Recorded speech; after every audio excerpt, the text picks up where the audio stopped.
আসসালামু আলাইকুম রহমতুল্লাহ।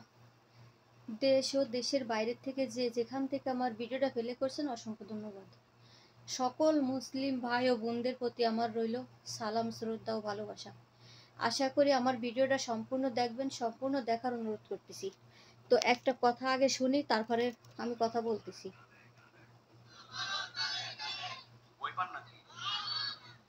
আল্লামা তাহিরুল যেখানে আছেন বই আছে, উনি চ্যালেঞ্জ করছে পারলে বসো।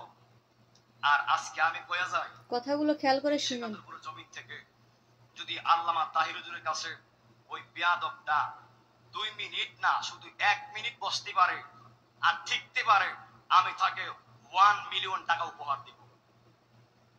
কত মিলিয়ন? 10 লাখ টাকা তার আমি উপহার দিব। আর যদি টিকতে না পারে তার গালে 2 মিলিয়ন জুতার বাড়ি। এই হাত তুলে কোন ঠিক না বেঠে? এটা তাহির বলা, এটা 120 টি হাত তোলা। মারহাবা কোন না? মনে করে নেমনে কইলেছি 1 মিলিয়ন টাকা দিব। আছে, দেওয়ার সাধ্য আছে, দিব। এখন যদি সে পরাজিত হয়ে যায়, টিকতে না পারে, তাহলে সেও বলুক যে 2 মিলিয়ন জুতার বাড়ি খাবে কিনা। খুব ভালো বলেছেন। তো শুরুর থেকে আমি বলে নেব যে আপনার জন্ম ঠিক আছে কিনা, জন্ম তারিখটা একটু দেখেন তো, জন্মের ঠিক আছে কিনা। শাহেক আহমদুল্লাহ হুজুর লাগবে না। আপনি যদি আমার ভিডিও দেখেন, আপনি আমার লাইভে আসেন, আমি লাইভ করব, কোরআনের আয়াত দিয়ে আমি কথা বলবো, আর সেই কথার ব্যাখ্যা আপনি দেবেন, উত্তর দেবেন, উত্তর দিয়ে তারপর যাবেন। সামান্য আমার সাথে আপনি বসেন। শাহেক আহমদুল্লাহ হুজুরের পার কেনি নোকের কাছে যাওয়ারও আপনার 14 গোষ্ঠীর কোনো সৌভাগ্য নাই। বুঝতে পারিছেন? কথাগুলো মাইফে যাইফে বললেন। আপনি কি বললেন? 2 মিলিয়ন জুতার বাড়ি। আজকে দুঃখের বিষয় বলতেছি, যদি কোরআনের আইন দিয়ে যদি আমাদের বাংলাদেশটা চলতো, তা এতক্ষণ আপনারে 4 মিলিয়ন জুতোর বাড়ি দিয়ে হিন্দু রাষ্ট্রে পাঠাই দিত। কারণ আপনি মুসলমানদের ভিতর পড়েন না, মুসলমানদের কাতারে পড়েন না।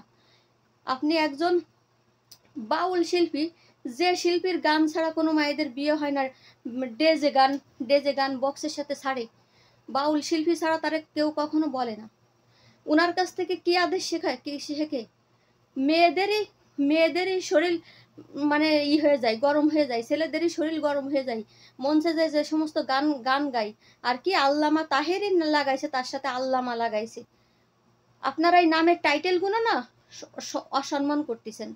ঠিক আছে, আমি আপনি বলে সম্মান করতেছি। আপনার জন্ম তারিখটা একটু দেখবেন ভালো করে, যে আপনার জন্মের কোনো ঠিক আছে নাকি, আপনার বাবা ঠিক আছে কিনা। যাদের বাবা ঠিক নাই তারা শুধু এই সমস্ত কথাবার্তা বলবে। কারণ শাহেক আহমদুল্লাহ হুজুর সে কোরআনের আয়াত থেকে কথা বলে, কোরআন রিসার্চ করে কথা বলে। আর আপনারা কি করেন? আপনি যারা বলতেছেন যে আল্লামা তাহেরি, আপনারা কোরআন থেকে কথা বলেন। আপনারা যে নবীর সুন্নাত, যে নবী বলতে পাগল হয়ে যান, নবীর শান কি ওইগুলো ছিল? আপনারা যে বাউল গান নবীর আশেকরা কি সৌদি আরবে নাই?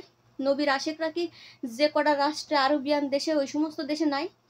এই যে 2 মাস 3 মাস মুহররম চলবে না, তা ওই রকম তো হাইয়া হাইয়া আহি আহি আহি এরকম তো কেউ কখনো এরকম জিকির করবে না।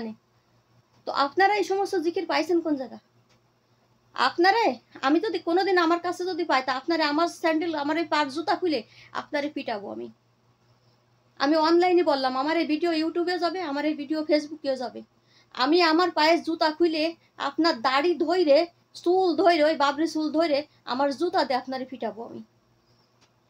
যদি কখনো আপনার এইরকম ওই চেহারাটা যদি আমার চোখে কখনো কোনোদিনও পড়ে। আর যে ওই হুজুরটার যে কথাটা বলেছে, সবাই ওই হুজুরটার আপনারা জুতা পিটা করবেন। হুজুর নেও, একটা হুজুর লুচ্চা বদমেশ, সব লুচ্চা আর বদমেশ, লুচ্চা আর বদমেশ ছাড়া ওরা আর কোনো কিছু না। ওরা ইমান নুইটে খাচ্ছে, ওরা ইমান ধ্বংস করে দিচ্ছে, ইসলাম ধর্মকে ছোট করতেছে, ইসলাম ধর্মকে। কোরআনের কোনো আয়াতের সঙ্গে, কোরআনের একটা হরফের সঙ্গে ওদের কোনো মিল নাই। ওদের কালচারে ওদের মানে কোনো জায়গা মিল নাই। ওদের নামাজের সাথে কোনো মিল নাই, ওদের কোরআনের সাথে কোনো মিল নাই। ওরা কিসের মুসলিম? মুসলিম বলে দাবি করে, বাউল গান গায়ে বেড়ায়, ফালতু খানা বেড়ায়, অনলাইনে আসে হচ্ছে ভিউ পাওয়ার জন্য, মানুষকে বিনোদন দেওয়ার জন্য শিষ্যমূলক ভিডিও ছাড়ে, শিষ্যমূলক কথাবার্তা বলে, বাউল গান বাউল শিল্পী ছাড়ে। তারা আবার বড় বড় নিঃশ্বাস ছাড়ে যে 2 মিলিয়ন জুতোর বাড়ি দেবো। বিয়াদব বিয়াদব, যে বিয়াদব এই কথাটা বলেছে সেই বিয়াদব আল্লাহর কাছে ক্ষমা চাবে। ওই হুজুর শায়েখ আহমদুল্লাহ হুজুরের কাছে জন্য ক্ষমা চাই। সবাই ভালো থাকবেন, আল্লাহ হাফিজ।